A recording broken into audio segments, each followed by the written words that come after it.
Two, one. Good morning, good afternoon, and good evening, everybody. My name is Al Mino with the Face Economics Podcast. Thank you for joining us, whatever part of the world you're currently listening to our very special podcast today. Typically, we talk about, economics, politics, geopolitics in general around the world. And, as many of you are aware of, I come from a somewhat political background. I did run for the U.S. Senate a few years ago, but that's today's podcast isn't going to be about my previous campaign. It's going to be about a very special young lady by the name of Lili Myers, who is Dave, the Harry Biker's widow. Dave was a really exceptional, phenomenal guy. He was one of those celebrity chefs from UK, but he's globally known. His YouTube channel and most of his travels have been seen by people that don't even speak English. Okay, they're all over the world and they're enjoying his, contents, his videos, even though they don't fully understand everything that he was saying. They're still watching him, and he's acquired millions of followers. And just recently, I understand Lili was actually engaged on a campaign last week to commemorate Dave's life and legacy. With that said, thank you for joining me, Lili. I appreciate your time. If you can tell us a little bit about you before we dig into Dave's legacy, that would help our audience get a little bit more acquainted with who Lili Myers is. Hi, and hi, America. We do have something in common, and as you know, I'm Romanian, and you have some very good ties with Romania. And actually, that's how we met a few years back. And when we met, we were in Maramuresh, where my husband and I visited one winter, and you were there. Yes, my husband found me in Romania. Actually, if somebody asked me how did you end up living in Britain, I always tell them a man on his bike brought me in Britain, which is true. We met whilst Dave and Cy, the duo called Hairy Bikers in Britain, known for being hairy bikers. They were filming their very first series. And one episode in the first series was filmed in Romania. And they stayed in the hotel that I was managing. That's how we met. And we stayed in touch for a couple of years. And after a couple of years, we decided to give it a try in make a family. Yeah, everybody's asking me, was it love at first sight? I think it was friendship at first sight, and then that friendship just evolved. I got to see the world through Dave's eyes. He started sending me these emails from all over the world where they were filming, and I got to taste the taste of India when they were filming in India, the smells of the desert when they were in Namibia, the spices of Morocco, the penguins of Patagonia. So all these beautiful places that he was filming, and they were filming with the crew. He used to send me these beautiful emails describing the people that he met, the culture, describing the things that he loved and cherished about those places. So it was his kindness and his the wonder in his way he saw the world that made me really fall in love with him.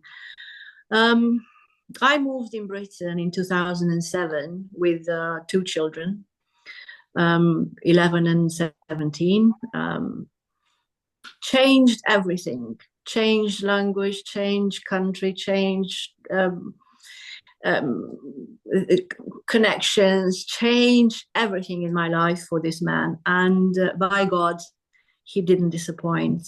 David Myers was a gentleman.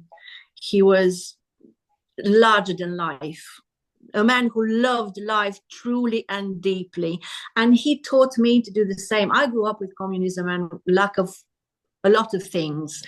One of them was lack of freedom, as you probably imagine. And David taught me to be free. Free in the way I speak, free in the way I see the world, free in the way I experiment everything around me. And I intend to carry that forward. Excellent. That's really very inspiring. No, I was just going to say. Go ahead. The boys, the Terry Bikers, they filmed 38 series throughout their career, nearly 20 years career on the British television. Many of these series were filmed abroad, and they actually filmed in America as well. Two of their series were in America. Yes, I've seen them. Yes.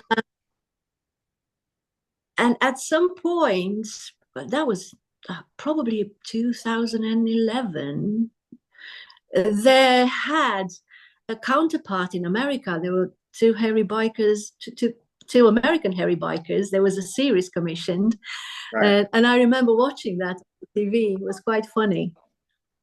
Absolutely. Great. So if just because this is your very first time to actually connect with an American audience, what would you like to share with American people pertaining to, Dave's ability to connect with just about anyone, people from various cultures, because you had mentioned that you met in Romania, and Romania is a very different society altogether.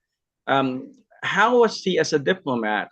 How was, his exchanges in Japan? I know he went to Japan also and filmed there.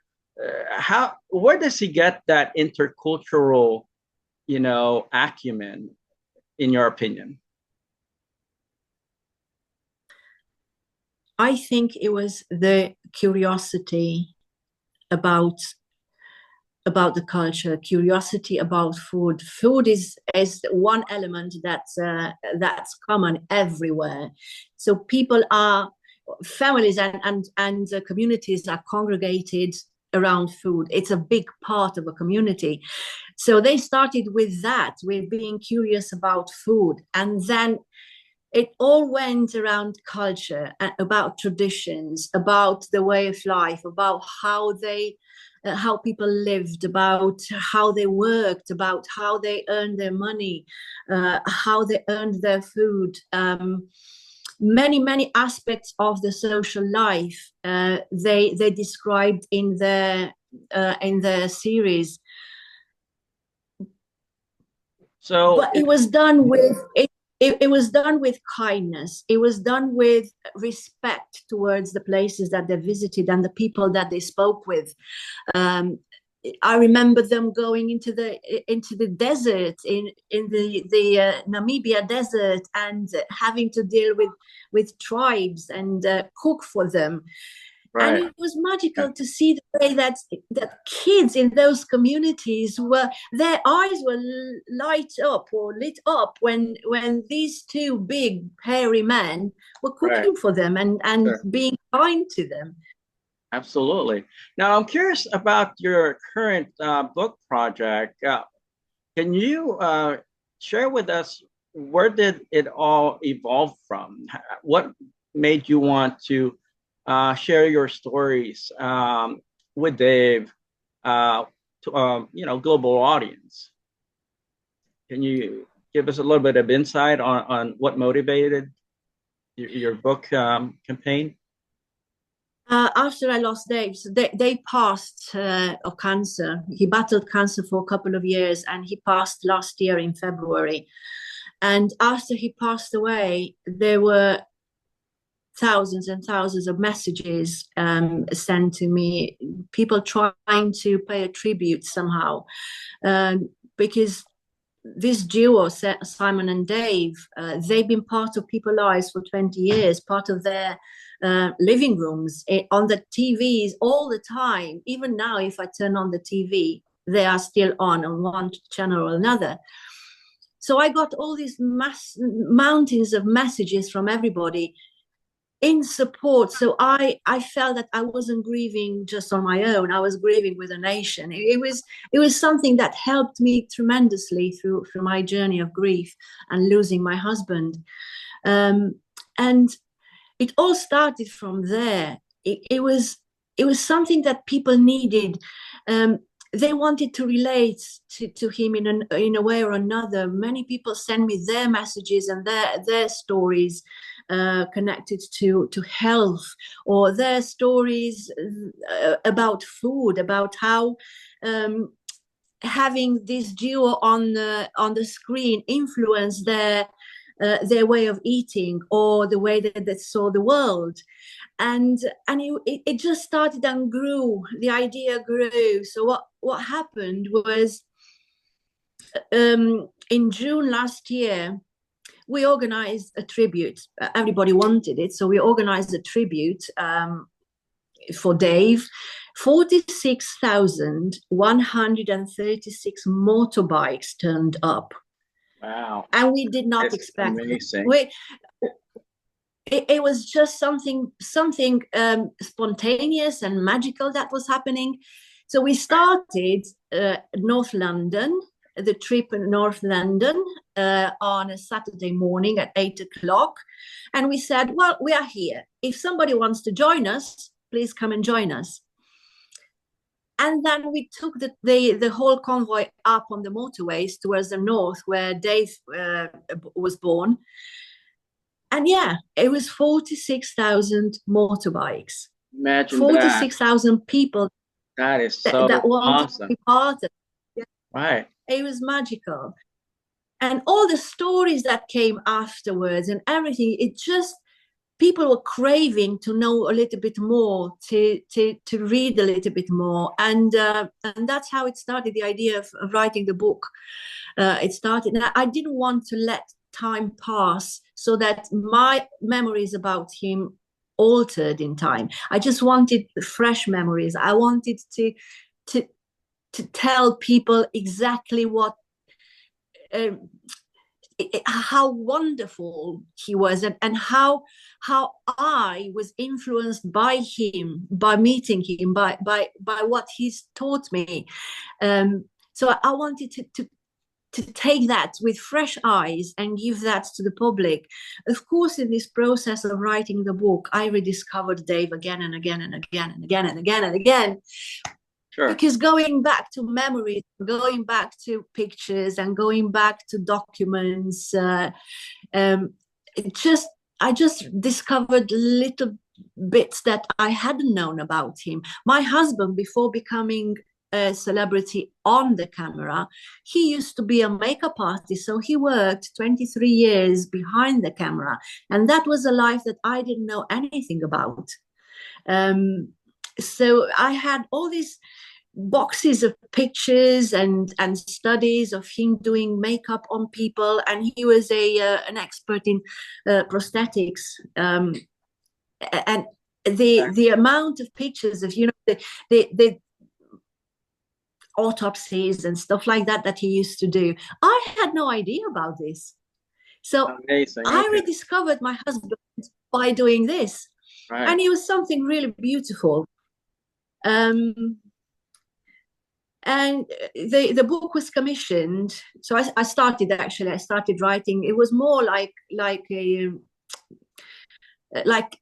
diary entries after I lost him. But then when things got a little bit deeper, I found a literary agent that took it to a publishers, and the publishers gave me, you know, the commission end of November, and they told me we have 3 months to turn it around. 22nd of February this year, I had to submit the manuscript. Mm-hmm. Okay. And the book came out on the 19th of June. Excellent. Okay. Now this month. Okay. It's already gone. Yeah, it's already gone on the list of bestsellers on the Sunday Times, and I'm very honored because on the same page is Mel Robbins with "Let Them" theory. Mm-hmm. So sure. I'm in good company there. Absolutely. Now, what would you like for our audience to take away from the book, especially if they're going through the same experiences and the grieving process, the ups and downs, the roller coaster rides that they're having to go through as a spouse or, a child or friend of someone who had, departed? What would you like for people to take away from your book project? Um, I think the book has many facets. It's not only about the main reason I wrote it was to give the public an idea of who Dave was on and off the screen. But it's a journey of somebody who heard that terrible word that starts with C, the Right. C word, and how that impacts somebody, how that impacts a person and a family. What that means, what we understand immediately after hearing that word, and we don't understand down the line. Then how does the family cope with it? And obviously, how does a spouse cope with losing the other half? So it's telling a story from my point of view as well, but also the way I wanted to talk about this is not in a sad way. It's not a sad story.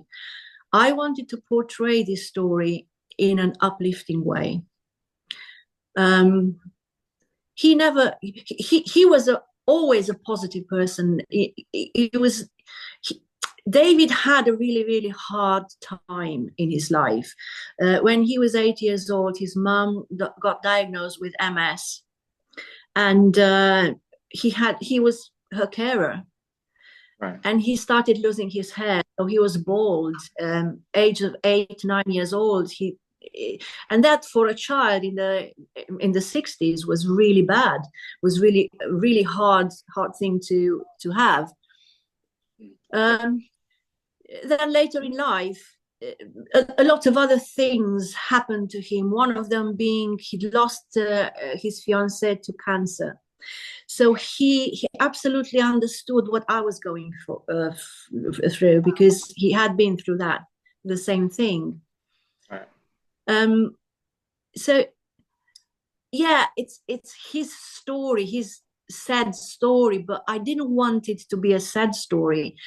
He had the capacity all the way through his life to turn things around, to get the positive out of something that looked really negative and black. And I wanted to do the same. I wanted people to see the beauty of what he left behind, the legacy. Sure. This man influenced so many people in a really positive way, that I thought that I had a duty to tell people who he really was. And the book it's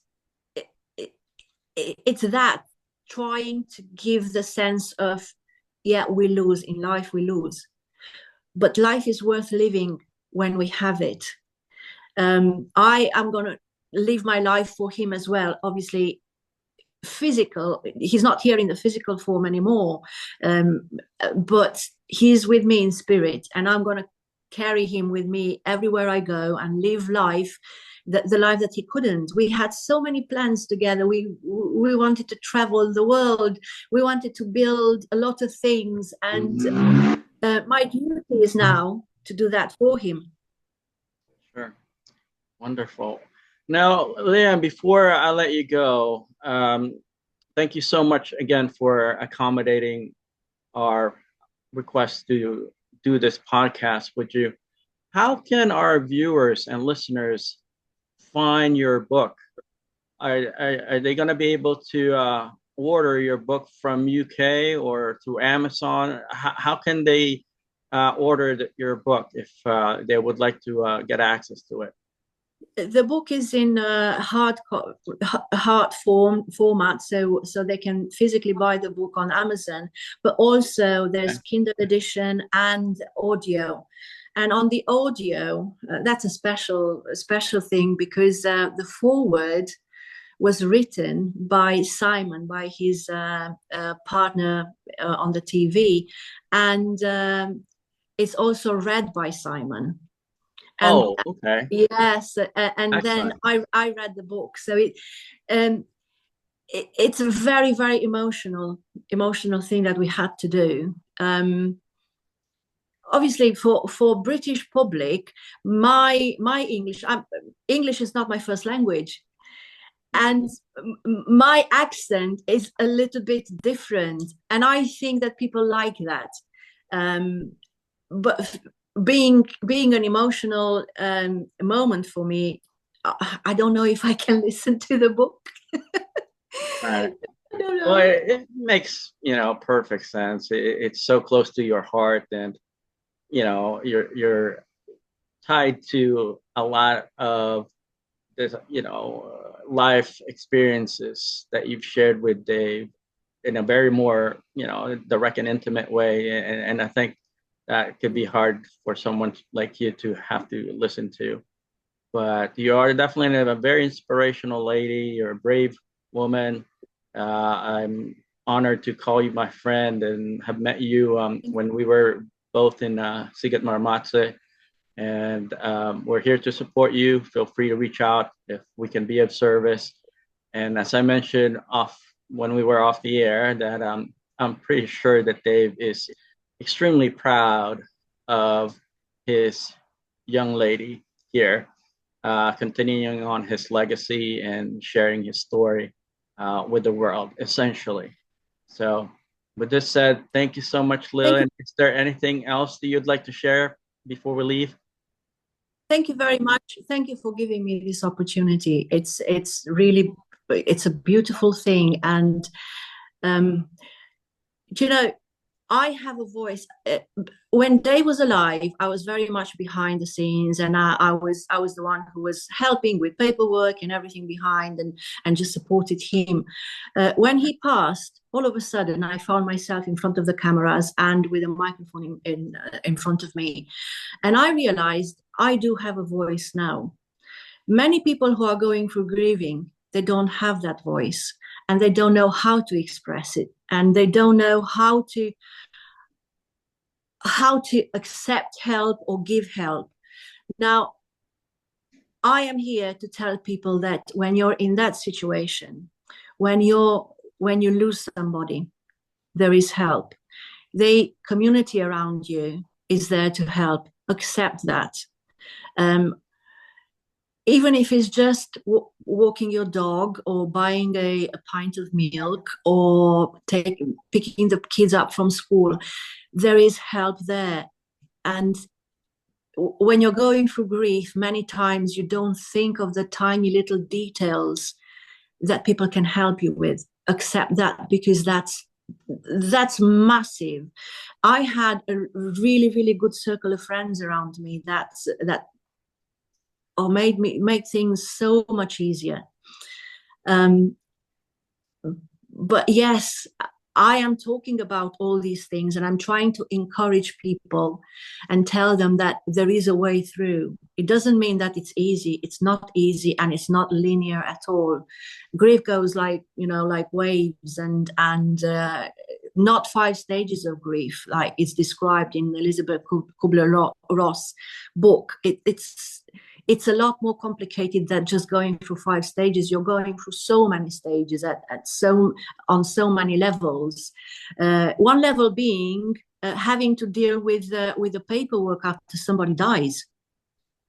That's something that you don't consider before, but by God, that puts such a pressure on the living spouse. So I'm talking about all these things because I do have a voice now, and I hope that people are inspired to see that there is life after losing somebody. Absolutely. Well, And yeah, and life can be lived with love, the love is there. The love never dies. We will always love them. Absolutely. So yes. Absolutely. Well, it wasn't just Dave that was a phenomenal person, and so are you. So it turned out. So I'm glad that you're pushing on and you're inspiring not just people within your close circle of friends, but essentially the whole world. So with that said, I look forward to keeping in touch. Feel free to reach out if we can be of service to you. And keep on keeping on. Thank you so much, Lily, for your time. Thank you, Al. Thank you. Thank you, America. Take care.